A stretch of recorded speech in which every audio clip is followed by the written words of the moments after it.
সকলকে স্বাগত অদ্ভুত সমাধান চ্যানেলে। আজ আমরা আলোচনা করব চতুর্থ শ্রেণীর পরিবেশ বিষয়ের এখান থেকে নিয়ে কি প্রতিদিনের কাজে চাকা। তাহলে আমরা প্রশ্নগুলো আগে এখান থেকে বলে দেবো এবং শেষে সেগুলো তোমরা লিখে নেবে। আমরা কিন্তু এখান থেকে দাগ দিয়ে দেবো, পরিষ্কার? তাহলে প্রথম প্রশ্নটা লিখে নেওয়া যাক। তাহলে কি লিখবে? ড্যাশ ছাড়া গাড়ি চলে না। কি লিখবে? ড্যাশ ছাড়া গাড়ি চলবে না। উত্তর কি হবে? চাকা। পরিষ্কার, এই দোয়ায় আছে।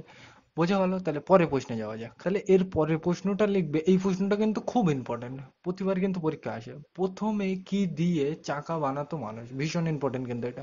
প্রথমে কি দিয়ে মানুষ চাকা বানাতো অথবা চাকা বানাতো মানুষ? লিখবে, উত্তর লিখবে কাঠ। ভীষণ ইম্পর্টেন্ট কিন্তু এটা।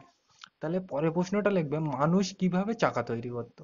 উত্তর লিখবে গাছের গুড়ি গোল করে কেটে চাকা তৈরি করতো। বোঝা গেল? তাহলে পরের প্রশ্নে যাওয়া যাক। পরের প্রশ্ন লিখবে দাহ্য বস্তু কি? এই প্রশ্নটাও কিন্তু খুব ইম্পর্টেন্ট। কি লিখবে? দাহ্য বস্তু কি, উদাহরণ দাও।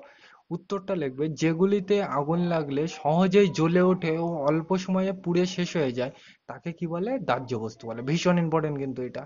যেগুলিতে আগুন লাগলে সহজেই জ্বলে ওঠে ও অল্প সময়ে পুড়ে শেষ হয়ে যায় তাকে কি বলে? দাহ্য বস্তু বলে। বোঝা গেল?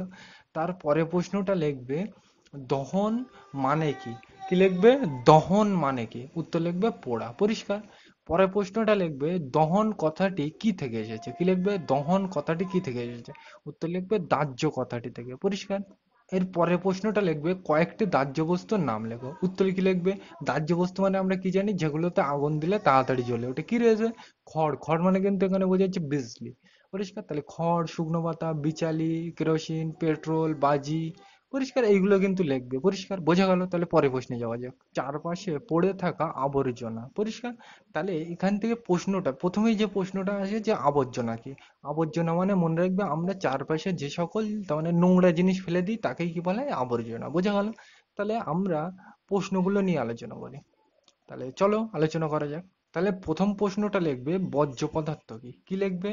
বর্জ্য পদার্থ কি? উত্তরটা লিখবে আমরা চারপাশে যে সকল নোংরা জিনিস ফেলে দিই তাকে কি বলা হয়? বর্জ্য পদার্থ বলে। কি লিখবে? আমরা চারপাশে যে সকল নোংরা জিনিস ফেলে দিই তাকে কি বলে? বর্জ্য পদার্থ বলে। পরিষ্কার? তাহলে পরের প্রশ্নটা লিখবে যে কয়েকটি বর্জ্য পদার্থের নাম লেখো। উত্তর কি হবে? প্লাস্টিকের বোতল, কাঁচের টুকরো, প্লাস্টিকের প্যাকেট, টিনের কোটো। বোঝা গেল? তাহলে কি লিখবে প্রশ্নটা? কয়েকটি বর্জ্য পদার্থের উদাহরণ দাও। প্লাস্টিকের বোতল, কাঁচের টুকরো, প্লাস্টিকের প্যাকেট, টিনের কৌটো। বোঝা গেল? তাহলে এইবার আমরা আলোচনা করব সাপের কামড় থেকে সাবধান। পরিষ্কার? তাহলে এখান থেকে এই প্রশ্নটা কিন্তু খুব ইম্পর্টেন্ট। তাহলে কি লিখবে? সাপের কোথায় বিষ থাকে? ভীষণ ইম্পর্টেন্ট কিন্তু। সাপের কোথায় বিষ থাকে?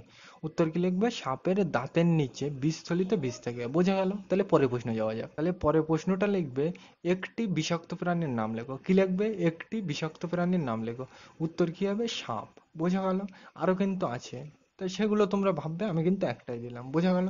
তাহলে পরীক্ষায় কিন্তু এই প্রশ্নটা ঘুরেও আসতে পারে যে একটি বিষাক্ত প্রাণীর উদাহরণ হলো ড্যাশ। উত্তর কি হবে? সাপ। বোঝা গেল? তাহলে পরের প্রশ্নে যাওয়া যাক। এইবার আমরা আলোচনা করব রোগ সারাতে গাছ, এইটা নিয়ে। তাহলে প্রশ্নগুলো লিখে নেওয়া যাক। তাহলে চলো। তাহলে প্রথম প্রশ্নটা লিখবে গলা ব্যথা হলে কি খাওয়া উচিত? ভীষণ ইম্পর্টেন্ট কিন্তু এটা। কি লিখবে? গলা ব্যথা হলে কি খাওয়া উচিত?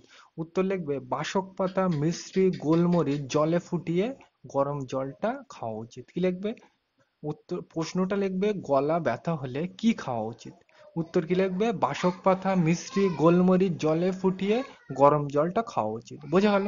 তাহলে পরে প্রশ্নে যাওয়া যাক। তাহলে আজকের ভিডিওটা এ পর্যন্তই। ভিডিওটি দেখার জন্য সকলকে থ্যাংক ইউ।